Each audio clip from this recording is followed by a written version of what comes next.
Jason floated silently above the dark expanse of space, watching the stars drift past his viewport. He had spent weeks charting this remote star system, mapping small asteroids and ghostly clouds of gas.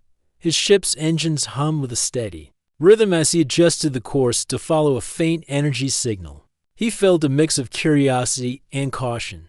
This signal was weak, almost dying, and it led him to the edge of an unmarked nebula. He knew the nebula was dangerous. Its charged particles could scramble his instruments and damage his hull. Despite the risks, Jason's determination to uncover the unknown pushed him forward. He checked his suit's oxygen levels and glanced back at the control panel once more. The life sign indicator flashed a single green dot. Someone was waiting inside. When Jason's ship broke through the nebula's fringe, he saw it, an enormous alien cruiser, its hull torn and scorched. The vessel lay adrift, the once bright markings of its people now faded and cracked. Warning lights blinked erratically, and debris floated around like silent ghosts. Jason's heart quickened. He engaged the tractor beam to clear a path through the wreckage and guided his ship close enough to dock. As the airlock seals locked with a hiss, he prepared his medkit and armed himself with a hand scanner. Stepping onto the alien ship felt like walking into history. Every corridor was lined with strange, glowing patterns until he reached a sealed chamber. Inside, huddled on the floor, was the survivor. She was small and slender, her blue-green skin patterned with faint luminescent lines. Tears streamed down her cheeks. Her long hair tangled and damp. Jason knelt a few feet away, careful not to startle her. Through the hand scanner, he confirmed her species was unknown to human records. She wrapped her arms around herself, shivering. Jason gently placed a warming pad beside her and applied a healing gel to her exposed arm. Where a deep cut had formed, she flinched at first, then relaxed as the gel eased the pain. He spoke softly in his own tongue, hoping she might understand. The tone. After a moment, she looked at him with fearful eyes. Her voice was a soft whisper, but Jason could not decipher the words. He tapped the universal translator and pointed at himself. Then at her, waiting. She hesitated, then said a single word. Jason listened carefully as the translator strained to create a matching sound in his ear. Scifi. The name echoed in Jason's mind. He repeated it aloud, and she nodded, her tears falling faster. Jason offered her water from a small flask. She took it with trembling hands, her gaze fixed on him as if searching for rescue. He noticed the datapad at her side, its screen cracked but still alive. He reached out and activated it, revealing a star chart and images of a home planet marked for destruction. His chest tightened. The datapad showed a treaty, signed under duress, promising safety in exchange for surrender. Jason frowned. He did not yet know what it meant, but he sensed the weight of her grief. As Jason carefully carried Sarah back to his ship, he scanned her cruiser's logs. They spoke of betrayal and fear, of promises broken by those in power. Sarah wept quietly in his arms, clutching a small pendant that glowed with the faint image of her family crest. He held her gently, feeling her anguish like a mirror of his own concern. Once aboard, he laid her on a soft cot in the sickbay and activated the life support. He studied the pendant, wondering about the life she had lost. He vowed to learn her story, to help her find justice. Outside the viewport, Jason's ship drifted away from the wreck, heading toward a safer orbit. He knew he could not turn back now. Sarah's tears had opened a door to a greater mystery, one that involved not just a lost princess, but the fate of a civilization. Jason checked the engine status and set a course for the nearest outpost, where he hoped to find translators and scholars. As he adjusted the helm, he glanced at Sarah's cot. She had fallen into exhausted sleep, clutching the pendant to her chest.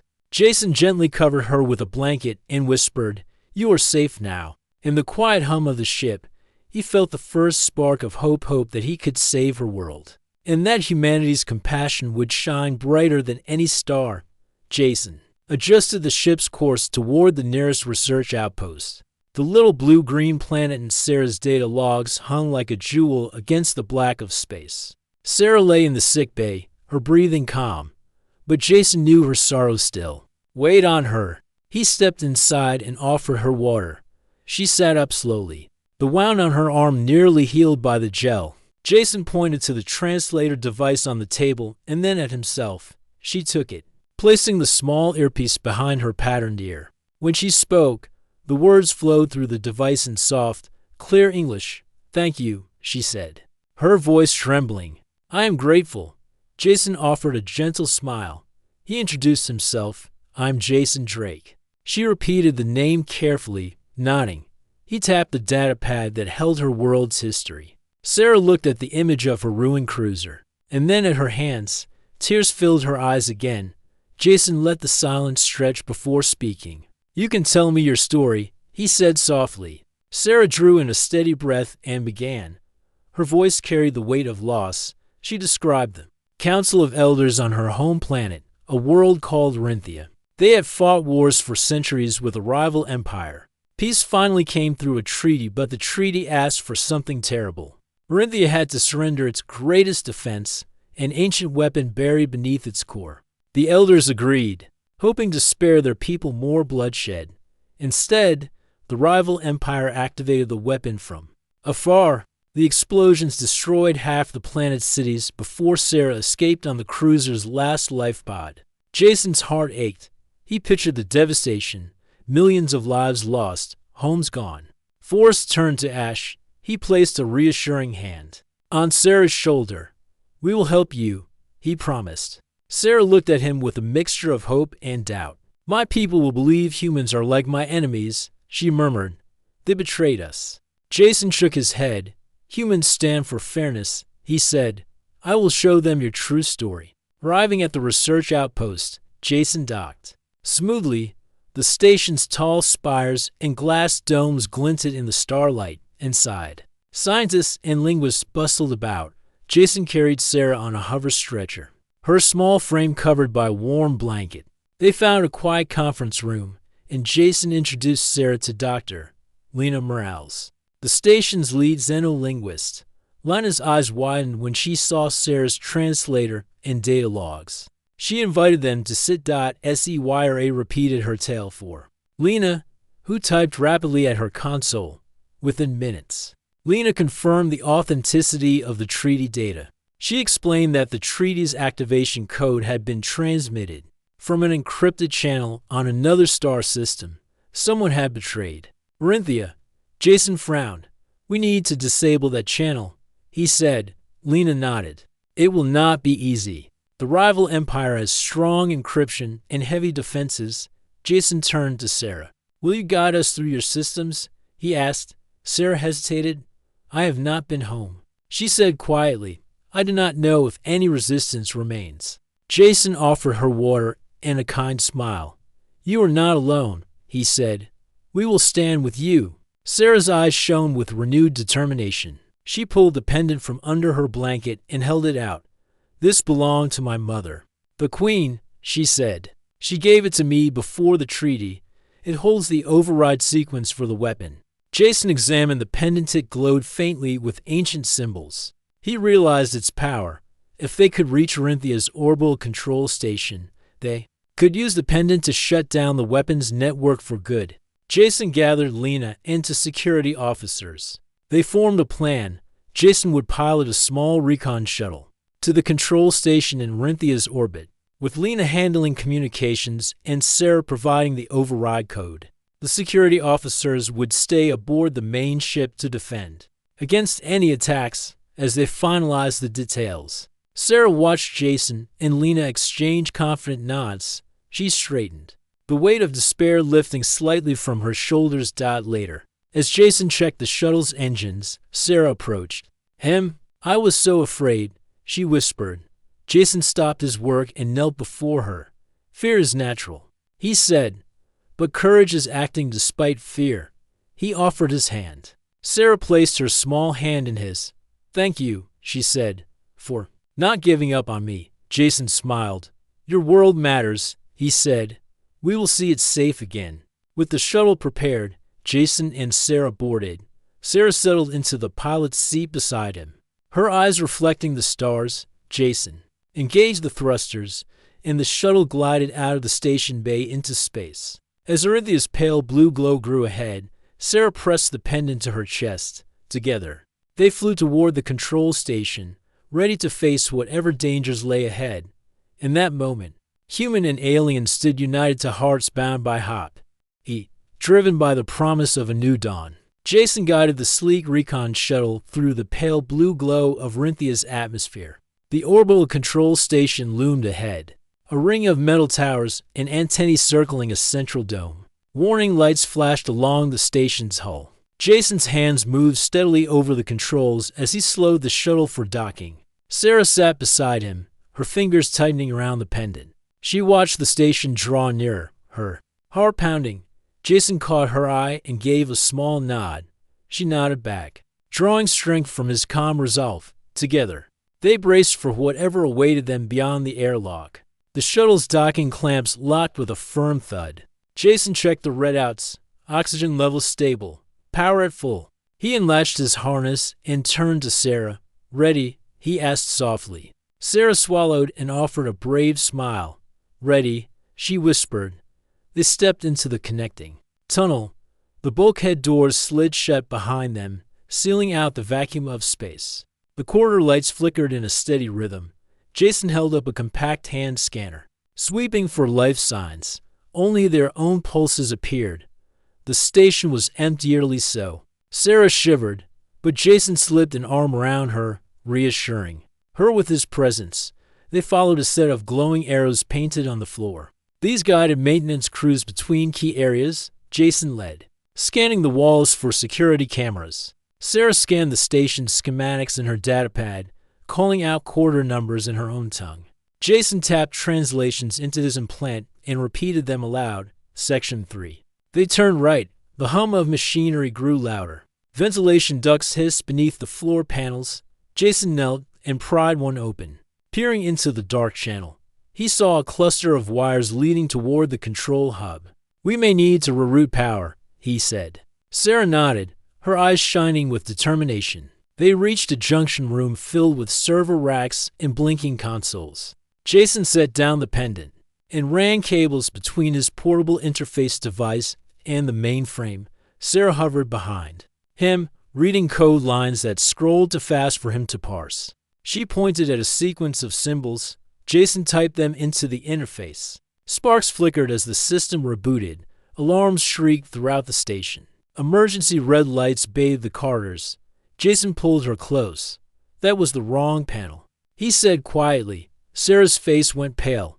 The symbols changed. "By sector," she said. "Follow me." She led him down another hallway. Her voice shrieked despite her fear. As they turned the corner, they heard the clank of mechanical limbs. They froze. Two hovering security drones patrolled the corridor ahead, their optics glowing red. Jason and Sarah pressed themselves flat against the wall. Each drone's scanner beam swept back and forth. Jason whispered, "We need a distraction." Sarah closed her eyes and touched the pendant. Its glow pulsed softly. She placed it on the floor and activated its transmitter. It emitted a high-pitched tone that echoed down the hall. The drones tilted toward the sound and floated toward the pendant. Jason and Sarah slipped past, moving swiftly and silently. They reached the main control chamber, a vast, circular room with consoles arranged in tiers. A holographic map of Arinthia's surface glowed above a central pedestal. At the far end, a sealed door held the weapon network's core interface. Jason unrolled a compact ramp. Sarah approached the pedestal, her hands shaking. She placed the pendant into a recessed slot. The hologram flickered. Jason checked his interface readouts. "We need to enter the override code now," he said. Sarah inhaled deeply and recited the sequence etched into her memory. She pressed each symbol on the hologram as Jason confirmed their accuracy. The station's lights dimmed. The humming grew deeper, vibrating through the floor. The sealed door ahead unlocked with a heavy groan. Jason and Sarah exchanged a hopeful glance. Beyond the door lay a long corridor bathed in soft blue light, leading toward the weapon networks. "Core, we're close," Jason said. Sarah's eyes shone with relief and resolve. She reached for Jason's hand. "Thank you," she said, her voice strong.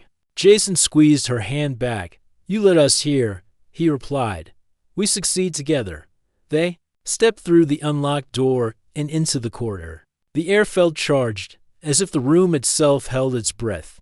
Jason checked his scanners for more drones. None appeared. Sarah pressed herself against his side, her confidence renewed. This way, she said, pointing ahead. Jason followed. With each step, the pendant's glow grew brighter, guiding them toward the final chamber. Outside, Marinthia's blue-green curve shone through a viewport, a silent promise of the world they fought to save. Inside, human and princess moved as one, ready to face whatever challenge awaited them next. Jason and Sarah stepped into the final chamber, its walls lined with crystalline conduits pulsating with energy. The air smelled faintly metallic, and the hum of power thrummed beneath their feet. At the center stood the weapon network's core, a towering orb of shifting lights, connected by translucent cables. Jason checked his portable interface one last time. We need to bypass the security matrix here, he whispered. Sarah nodded and held up the pendant, its glow steady and calm. She pressed it against the orb's surface. The crystalline cables sparked and retracted slightly, as if recognizing her royal seal. Suddenly, red warning lights blazed to life. An automated voice echoed through the chamber in a harsh alien tongue. Jason tapped his translator and heard, intruders detected. Authorization invalid.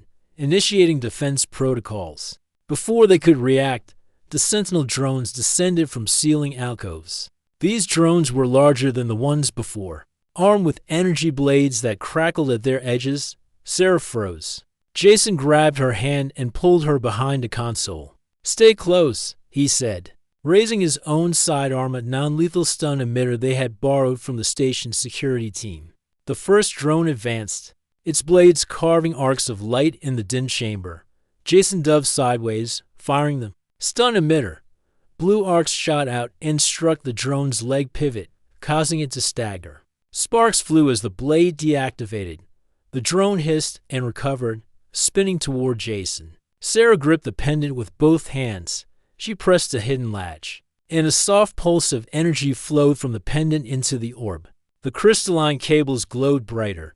The second drone zoomed toward her, blade raised. Jason shouted, "Watch out," and leapt in front of Sarah, taking the brunt of the attack. The blade passed through his jacket but hit a hidden shield coil, dissipating harmlessly. Sarah gasped. She hurried to Jason's side and activated the pendant again.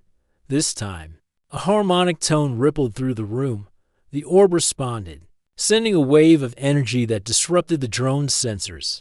Both machines wavered, blades dimming. Jason seized the moment.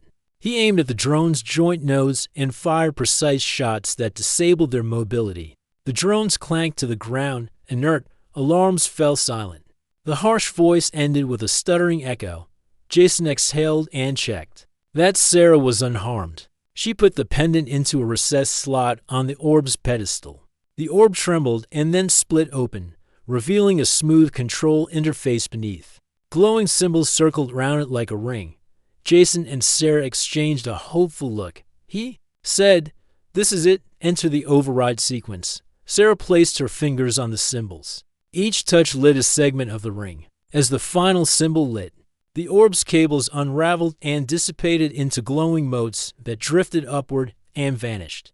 The hum dropped to a low whisper. The chamber lights shifted from red back to neutral white. Jason checked his display. The weapon network's core was offline. Sarah closed her eyes and whispered, "It's done." Tears of relief slid down her cheeks. Jason offered her water from his canteen. She drank gratefully, her hand steady now. He placed a reassuring hand on her shoulder. "Your world is safe for now," he said. Sarah looked at him with gratitude. "I could not have done this without you," she said. Jason shook his head. "We did this together." He tapped the interface to send a confirmation signal to Marinthia's planetary defense grid. Across the planet, orbital turrets powered down their targeting systems. The ancient weapon, buried beneath the core, became inert. On the planet's surface, people paused in their daily tasks, sensing the shift in their world's fate. Hope blossomed where fear had ruled for so long. As they prepared to leave, Sarah asked, "What happens now?" Jason smiled softly. We return home, he said. We tell your people the truth. We help them rebuild. Sarah nodded, a spark of determination in her eyes. She pressed the pendant to her heart, then handed it to Jason. Take this back with you, she said. It proves my claim. It shows humanity stands for justice. Jason accepted the pendant reverently and secured it in his pack. They retraced their steps through the now quiet corridors. The station's once hostile systems lay dormant. At the docking port, Jason inspected the recon shuttle. Its hull bore scorch marks from earlier battles, but engines and life support systems were intact. Together they climbed aboard and closed the hatch. Jason initiated launch sequence. Sarah watched the station recede through the viewport. She breathed deeply, feeling the weight of her people's future lift. As the shuttle arced away, Jason plotted a course for Rinthia's capital city. The stars streaked past in silent tribute to their journey. Sarah stood beside him, her tears now of hope rather than grief. She placed a hand on Jason's arm. Thank you, human, she said. Jason nodded. We are stronger together, he replied. And in that moment, beyond the reaches of war and betrayal, a new friendship took flight, a friendship that would carry humanity and Rinthia toward a brighter tomorrow. Jason's shuttle pierced the planet's atmosphere and descended toward Rinthia's capital city. Below, white towers rose from green fields and rivers wound through valleys like silver ribbons. Sarah sat beside him, her eyes fixed on the view. Her heart beat fast. That is my home, she whispered. Jason nodded, pointing to the river delta where the city's main gate stood. We will land there, he said, safe and quiet. Sarah took a deep breath and clasped the pendant in her hand. It glowed faintly against her palm.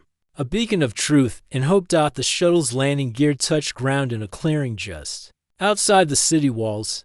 Guards in blue uniforms and silver helmets hurried forward, weapons lowered but ready. When they saw Sarah in Jason's arms, they dropped to one knee. Sarah stood, tears of relief in her eyes, and spoke through the translator. I return as your princess. Follow me. The guards looked at one another, then rose and formed a protective circle around them. Jason stepped down from the shuttle, offering Sarah his hand. She nodded and took it as they walked toward the city gate. Inside the walls, citizens paused their work and stared.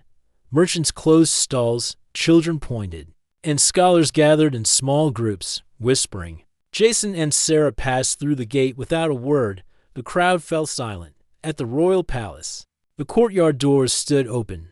Sarah led the way, her steps growing steady with each stride. Jason followed, careful to stay beside her if she stumbled. Torches lit the marble columns, and tapestries depicted Orinthia's history, battles once fought, alliances once broken, and symbols of peace now tattered. A hush fell as they entered the great hall. High arches formed patterns like stars above. At the far end sat the Council of Elders, 8 robed figures with solemn faces. Sarah paused at the foot of the dais. Jason stood behind her, offering strength. The eldest elder, his beard white as moonlight, spoke first. Princess Sarah, he said, his voice echoing, we mourn you as lost. What proof do you bring of your survival and of our salvation? Sarah reached into her sleeve and drew out the glowing pendant. She held it aloft. This is my mother's seal, she said. It unlocks the weapon's network and shuts it down. Humanity helped me deactivate the weapon before it could harm our world. She placed the pendant gently on the dais pedestal. A murmur spread through the hall. One elder stood, his robes dark blue. Humans, he asked, we fought them for centuries. Sarah's voice trembled but remained clear. They saved us when no one else came. They showed compassion. Jason stepped forward and bowed slightly. I am Jason Drake of the United Exploration Fleet, he said. We detected your distress and intervened. We did not act for power or profit. We acted for life, he presented. The datapad containing treaty logs and deactivation records. The elder in blue robes took it, examining the scrolling text. When he saw the images of cities saved and people freed, his eyes widened. Another elder, her robes silver with red trim, examined the pendant's symbols through a small lens. This seal is genuine, she said. It matches our royal records. She looked up at Sarah. You speak the truth. The head elder nodded. Then we owe humanity our thanks, he said. And we owe you an apology, Princess. Our fear drove us to make a grave mistake. He turned to Jason. Human, you have our gratitude. What do you seek in return? Jason shook his head. I seek nothing but a new friendship between our peoples, he said. The council elders whispered among themselves. At length, the eldest elder rose. We accept your offer, he announced. We ask only to learn from you, as you have learned from us. Sarah felt a warm glow in her chest. She turned to Jason, tears of joy in her eyes. Jason offered her a proud smile. This is just the beginning, he said softly. In the days that followed, human engineers worked alongside Orinthian builders. They repaired damaged walls, restored power conduits, and cleared fields of debris. Sarah guided them through the palace archives, sharing knowledge of her world. Jason introduced them to human methods of governance and science. Citizens watched as humans and Orinthians toiled side by side, sharing meals and stories under the open sky. One evening, Sarah and Jason stood on the palace balcony, overlooking a celebration in the central square. Lanterns hung in arcs, children danced around, fountains and music filled the air. Sarah leaned on the railing, her face alight. I never thought peace could feel so real, she said. Jason placed an arm around her shoulders. Hope does that, he replied. He lifted the pendant. Now dark, its purpose complete. This belongs with your people, he said. Sarah smiled and slipped it into a velvet box. I will keep it safe, she said. They watched the festival glow against the night sky. Humans and Orinthians mingled, laughter rising like music. Sarah turned to Jason. Will you stay? She asked. Jason looked at the stars beyond. I will visit, he said. But there is much to explore out there. Sarah nodded, understanding. She laid her head on his shoulder. Thank you, human, she whispered. Jason gently kissed her forehead. Thank you, princess, he replied. In that moment, two worlds embraced in peace. The alien princess who once wept now smiled bright. The human explorer who sought discovery found a friend and an ally. Together, they had turned despair into hope and forged a bond that would endure across the stars. Jason prepared his shuttle for departure when an urgent message crackled through the comms. A nearby research outpost had reported strange ships approaching. Sarah, standing beside him, felt her heart leap. She had thought her world safe. But now new dangers rose. Without hesitation, Jason and Sarah climbed into the cockpit. The engines hummed as they lifted off, stars streaking past the viewport. Beneath them, Orinthia's blue-green surface spread wide. Dotted with lights, the warning signal grew louder. In their ears, unidentified vessels entering atmosphere. Jason set a course for the outpost, determination in his eyes. Sarah gripped his arm. We must help them, she said. Jason nodded. We will, he replied. Together, they raced toward trouble. The shuttle emerged above the outpost to reveal three sleek ships circling in a tight formation. Their hulls were dark and angular, unmarked by any emblem. Laser turrets tracked the outpost's power towers. Jason guided the shuttle onto a nearby ridge and landed smoothly. Humans in light armor disembarked, weapons armed but set to capture. Sarah joined them, holding her pendant as a symbol of peace. She raised it high. We mean no harm, she called. The dark ships paused, their engines throbbing. A hatch opened in the center vessel, and a lone figure stepped forward. He wore a black suit with no rank insignia. His voice came through Jason's comm system. Princess Sarah, your pardon. We need the outpost data. Step aside. Jason's jaw tightened. He signaled his team to spread out. We cannot let them take that data, he said softly to Sarah.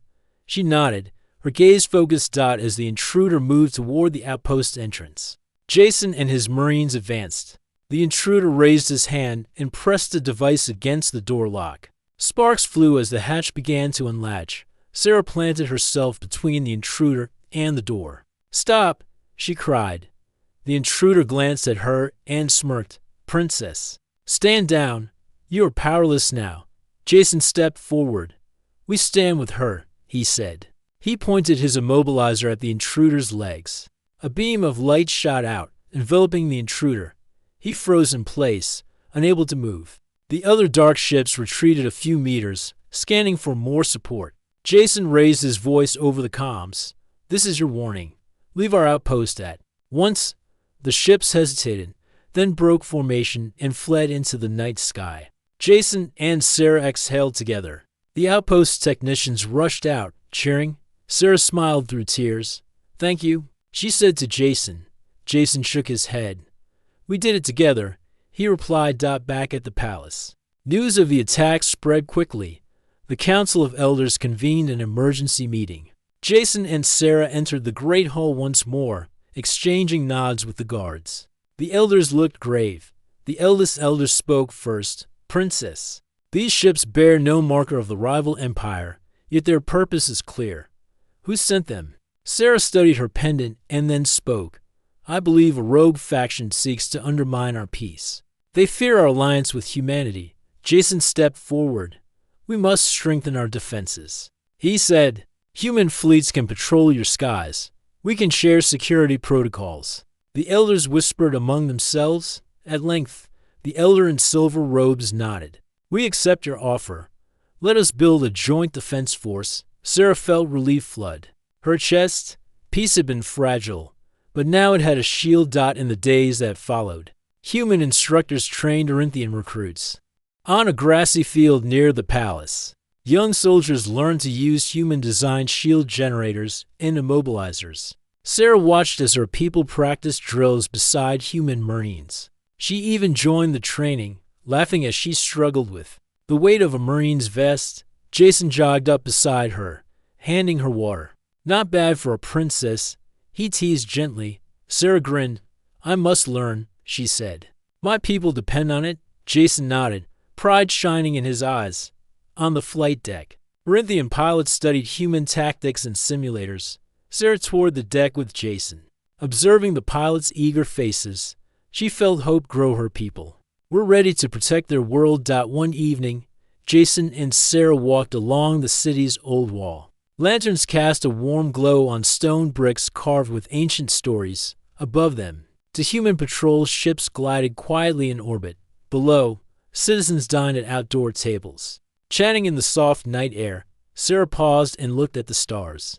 "I feared we would never be safe," she said. Jason took her hand. "Your courage and humanity's strength will keep you safe," he replied. They stood together in silence, listening to distant laughter. The world they had saved and defended lay peaceful before them. Later, in his quarters, Jason studied star charts. A new signal blinked on his console. Land anomaly at the rim of explored space. He frowned. "Another mission awaits," he murmured. Sarah entered, carrying a tray of tea. "Where will you go?" she asked. Jason sipped his tea and pointed at the chart. "To find this signal and any unknown dangers," he said. Sarah placed a hand on his shoulder. "Be safe," she said softly. Jason smiled. "I will return," he promised. They shared a quiet moment, to hearts bound by shared trials. As dawn's light crept over the palace towers, Jason prepared to leave on his next voyage. With Sarah by his side for now, the people of Orinthia rallied to see them off, cheering. As the shuttle lifted into the sky, Sarah watched her friend soar among the stars. She felt both sadness and pride. Sadness at parting, pride in the bond they had forged. She knew that whatever waited beyond the horizon, humanity and Orinthia would face it together. And in that knowledge, she found strength for the final chapter of their shared journey. Jason guided the shuttle through the silent void.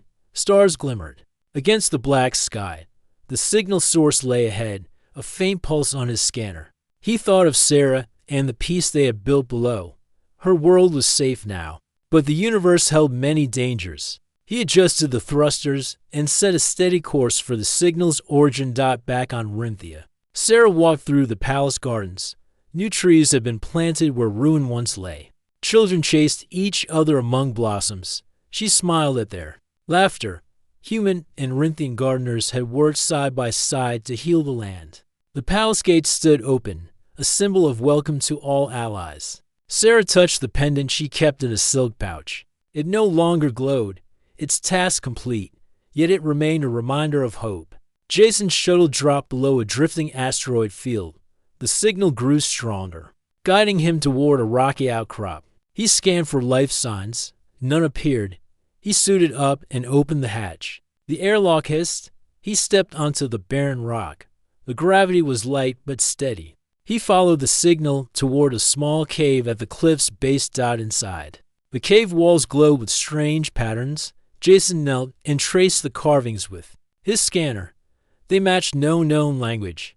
The signal pulsed from deeper within. He moved slowly, careful not to disturb the art. The tunnel opened into a chamber filled with crystals that hummed softly. At the center stood a pedestal holding a glowing orb. The orb's pulse matched his readings. He raised his hand to examine it. Suddenly, the light flared. The orb projected a hologram of a distant world, its surface covered in glass towers and silver force. Jason stared in wonder. The hologram shifted to show beings who looked neither human nor Renthian. They had elongated limbs and soft violet skin. They reached out across space, sending the signal as a call for friendship. Jason felt a thrill. He realized this cave was a beacon. It connected worlds in a network of peace. He activated his comm. "This is Jason Drake," he said. "I have found a beacon of an unknown species. They seek allies." He transmitted the hologram data back to the exploration fleet and to Sarah's palace. Within minutes, a reply came. Sarah's voice filled his helmet speaker. "Thank you, Jason. Send all data. We will prepare a delegation." Jason secured the orb in a containment unit. He collected crystal samples and returned to the shuttle. As engines engaged, he took one last look at the cave. Its walls seemed to watch him, guiding him home. He set course for Rinthia, eager to share his findings. On the journey back, Sarah spoke to the council via HoloLink. Elders and scholars gathered in the grand hall, their faces lit by the flickering light of the crystal orb's projection. She explained the beacon's purpose. Dr. Morales, the human linguist, translated the data and deciphered simple phrases. "We reach for friendship and we honor peace." The council murmured in amazement. One elder said, "This is a gift beyond measure." Sarah agreed. "We will send envoys," she said. "We will join the network of worlds." When Jason's shuttle touched down in the palace courtyard, a crowd had gathered. Humans and Rinthians stood side by side, cheering as he emerged. Sarah ran to meet him, her eyes bright. He carried the containment unit with care. She placed a hand on his arm. "You have done it again," she said softly. Jason smiled. "We did it together." In the weeks that followed, Rinthian and human engineers installed the beacon crystal on a high tower near the palace. It pulsed in time with the orb's signal across space. Envoys from the new species arrived in small ships that glowed like fireflies. They spoke in musical tones that Morales translated with help from Sarah's knowledge of alien scripts. The visitors brought gifts of living seeds and fine metals. They praised Orinthia's courage and humanity's kindness. Scyra and Jason led the first joint council meeting with these new friends. They sat in a circle beneath the beacon light. Each shared stories of their worlds. Children watched with wonder as three species spoke together. Humans taught basic words of unity, friend, peace, hope. The visitors repeated them with gentle clicks. Sarah's heart swelled. She saw the galaxy stretch before her people like a path of stars. One evening, Sarah invited Jason to the palace tower. They climbed to the top and looked out at the city. Below, lanterns glowed like fireflies on the ground. Beyond, the beacon crystal pulsed softly, sending its call into the void. Sarah leaned on the railing. "I never dreamed my world would join such a great community," she said. Jason stood beside her. "You made it possible," he replied. "Your courage gave others hope." They watched the sky together, a tapestry of light and promise. As dawn colored the horizon, Sarah and Jason made a pact. They would explore new worlds side by side, as friends and allies. The pendant rested in Sarah's pocket. In the beacon crystal shone above them, the galaxy was vast, but it felt smaller now, bound by friendship and shared dreams. Together, a human and an alien princess would lead their peoples into a future of peace and discovery. And in that future, every new star held the promise of a friend waiting to be found.